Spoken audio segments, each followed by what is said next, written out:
Siyabonga uNkulunkulu ongcwele ukuthola kwezwi lakho. Siyazi Kristu Jesu ukuthi uyaphila.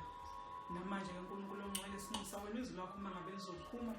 liphumele Nkosi engcwele abantu bonke lingene enhlizweni zethu. Livuselele Nkosi kabusha uthando Nkosi osithande ngalo. Namanje ke Kristu Jesu uphinde kuba nathi igazi lakho namanje liphinde siyazi ukuthi liyasithethelela in the mighty name of Jesus Nkosi hlala kithi manje naphakade izwi lakho malikhuluma kukhulume wena wedwa in the mighty name of Jesus manje naphakade amen. Ngiyabingelela bingelela nje ibandla likaKristu osukwini namhlanje sizothola amazwi akhulunywe uJesu esesiphambanweni. Amazwi sizowathola namhlanje izwi lesithupha uJesu alikhulumile. Litholakala kuJohane ngokaJohane uchapter 19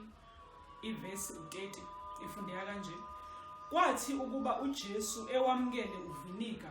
wathi kufeziwe wagebisa ikhanda wafa. Kwathi ukuba uJesu ewamkele uvinika wathi kufeziwe wagebisa ikhanda wafa. Sikule ndaba namhlanje iverse lesithupha lapho uKristu Jesu ekhuluma khona ethi kufeziwe. Lapho uKristu Jesu ekhuluma khona sekwenzeke konke usewashilo wonke amanye amagama noma amazwi akade kufanelekile ukuthi uKristu Jesu awakhulume ukuze kukhanseleke isiqalekiso esasikade sifakiwe kwi-human race yonke e-Eden. Uma ngabe uKristu Jesu ekhuluma lamazwi kuyafika kimi ukuthi siyakhanseleka naleso isiqalekiso esasikade sikhulunywe uNkulunkulu mangabe abantu sebonile sebesukile emiyalweni uNkulunkulu kade ezobatshela wona. So namhlanje mangabe sizwa lelizwi uKristu Jesu ememeza ngezwi elikhulu ethi kufeziwe, nathi namhlanje sithola ukwazi ukuthi uKristu Jesu mangabe washo lamazwi akazange azawasho ngezwi elidangele kodwa wayewasho ngesibindi futhi wayewasho ngezwi lokunqoba lokuthi kufezwe konke uNkulunkulu akade emnikeze kona kuyimission yokuthi afike uKristu Jesu emhlabeni azofela izono zezwe. Ngoba nanku uJesu akade kufikele emhlabeni ukuthi isono nesono ekade sigqilaze umuntu ekuphileni kwakhe konke uKristu Jesu ngokulenga kwakhe esiphambanweni zonke lezo zono ziyahlanzwa ngelanga uJesu Kristu alenga ngale siphambanweni. Manje kule ndaba mangabe ezothi uKristu Jesu kufeziwe akasho nje kuphela ukuthi ingoba sekufike lapho khona izinsuku zakhe zasemhlabeni seyiphelile kodwa uzothi kufezwe sonke isiprofeto esake saba khona sabekwa uNkulunkulu esasizoveza isalvation yomuntu ukuze umuntu asuswe ezonweni. Ngoba siyakhumbula ukuthi uNkulunkulu esimkhonzayo ungcwele futhi siyakhumbula ukuthi uNkulunkulu esimkhonzayo akazwani nesono futhi uNkulunkulu esimkhonzayo isono simenza aqhelelane nomuntu. Ingakho lize lithi iBhayibheli nathi esasikade sikude noNkulunkulu ngenxa yesono kepha ngoKristu senziwa saba ngabaseduze futhi hayi lokho kuphela sabizwa nangokuthi sesabantwana bakaNkulunkulu. So ngalesi sikhathi uKristu Jesu uthi kufeziwe uthi it is finished uthi it has been fulfilled usho ukuthi konke uNkulunkulu akubekile kwayimandate ezandleni zakhe. Uthi kufeziwe konke kufeziwe ukuthi kubephinde kube khona usizi empilweni yomuntu. Uzothi kufeziwe ukuthi isono siphinde sizodominate impilo yomuntu kaNkulunkulu. Namhlanje uma ngabe uKristu Jesu ememezela ethi kufeziwe esho ukuthi the debt umuntu akade ikweleta ngokwesono it has been paid in full. uKristu Jesu uzomela iwundlu ekade lilethwa unyaka nonyaka lilethwa umpriest omkhulu ukuze abantu bathole ukuthi bahlanzwe noma zimbozwe izono zabo. Ngoba umpriest omkhulu ekade ekhethwa ukuthi uzomela indaba kaNkulunkulu ukuthi njalo unyaka nonyaka uzongena endlini noma endaweni engcwele lapho ezothi mangabe engena khona aqala nikele ngelakhe igazi iqala. Ngoba njengomuntu owonayo kufanele iqale kube uyena ozokwazi ukuthola ukuthethelelwa noma ukuthi zimbozwe izono zakhe kuyimali ezoletha abantu noma ezoletha ibandla likaNkulunkulu. Kodwa lento wayethi noma eseyenze unyaka nonyaka wawungasuka unembeza kubantu wokuthi benzile isono phambi kaNkulunkulu. okusho ukuthi zonke izimvu ezayilethwa zonke imbuzi ezayilethwa igazi lazo noma ngabe umpristi omkhulu uyenze kahle lenkonzo wafike walicontsisela igazi kuzona zonke izitshe ezazikhona kwithabanakele endlini engcwele kodwa still kwakukhona ungapheleli kodwa still kwakukhona unganeli ngoba kwakuyithabanakele lakhiwe ngezandla ngoba kwakuyithabanakele eladinga umuntu ukuthi alenze njengomzekelo wasezulwini kwangelona ithabanakele langempela futhi laliyisikhombisa sokuthi kukhona okuzayo okupheleleyo ingakho uKristu Jesu mangabe sememezela uma ngabe yena ngelakhe igazi uzothi kufeziwe ngoba umeli indaba yompristi omkhulu uKristu Jesu unikeziwe ukuthi uzoba umpristi omkhulu kuze kube yinguna phakade okusho ukuthi elakhe igazi uthema ngabe senikele ngalo kuNkulunkulu ezulwini akazange azanikele ngegazi lakhe kuphela emhlabeni kodwa elakhe igazi lakwazi ukupenetrate izulu ngoba sizwile mangabe kuthiwa uthema ngabe ethi sekufeziwe kwase kubonakala ethabanakele noma ethempelini kwaba khona isihenqo esasikade sihlukanisa indawo engcwele sakwazi ukuthi sinqamuke kabili noma sadatshulwa phakathi engekho amandla omuntu ayengakwazi ukusidabula kodwa ngamazwi uKristu Jesu wakhuluma esethi konke sekufeziwe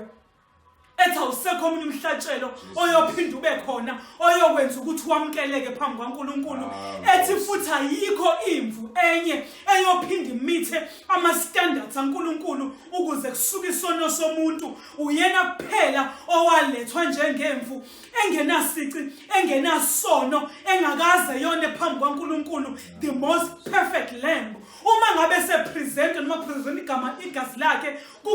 kuNkulunkulu ezulwini uNkulunkulu akakwazanga ukwenza okunye kodwa ukuthi amkele ukuthi umuntu kusukela namhlanje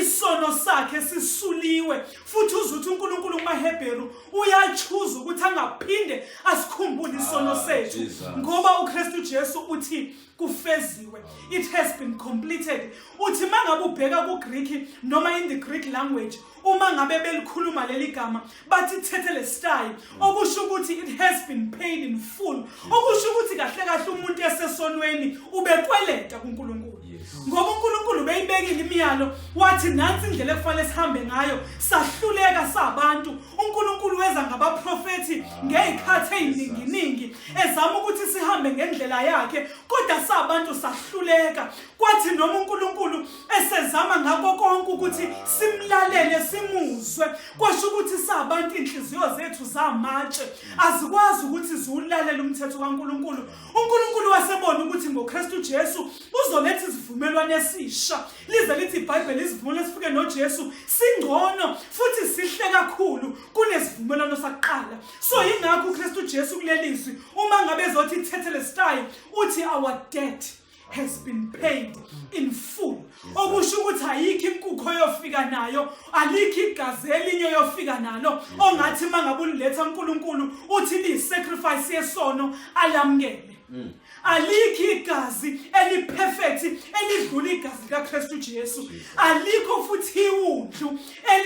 enjengewundlu eliuKristu Jesu uqobo so ngalesi sikhathi uJesu sehlushiwe useshayiwe bamqolodela abanye baze bathi abanye awuyithuli ngani esiphambanweni bathi ubasindisile abanye awuyisindisi ngani wena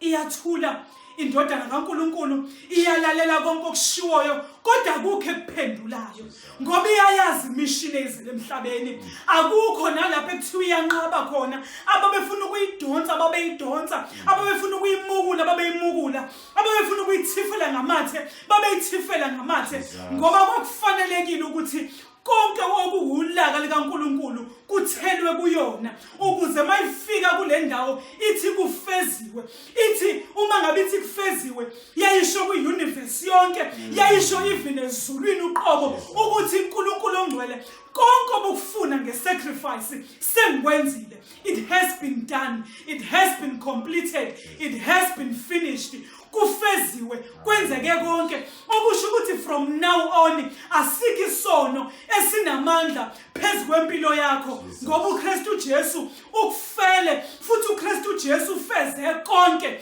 akade kungenziwa umuntu ukwenze ngoMkhulunkulu wabenza even in the main form ngoba uKristu Jesu siyazi ukuthi ufike wazoba iflesh njengabantu kodwa futhi enesimo sikaNkulunkulu okusho ukuthi wamithe wonke ama-category akade efuna uNkulunkulu ingakho kulelizwi uthi tetelestai it has been paid in full asikho isono esiyophinde sibe namandla phezu kwempilo zethu uma samukela uKristu Jesu eyinkosi nomsindisi weimpilo zethu okusho ukuthi nathi sigcwalisiwe nathi we have been completed nathi we have been filled to the brim ngoba inkosi yethu inqobile ngaleli langa yathi kufeziwe yathi kuphelelisiwe ngalamazwi siyambonga uNkulunkulu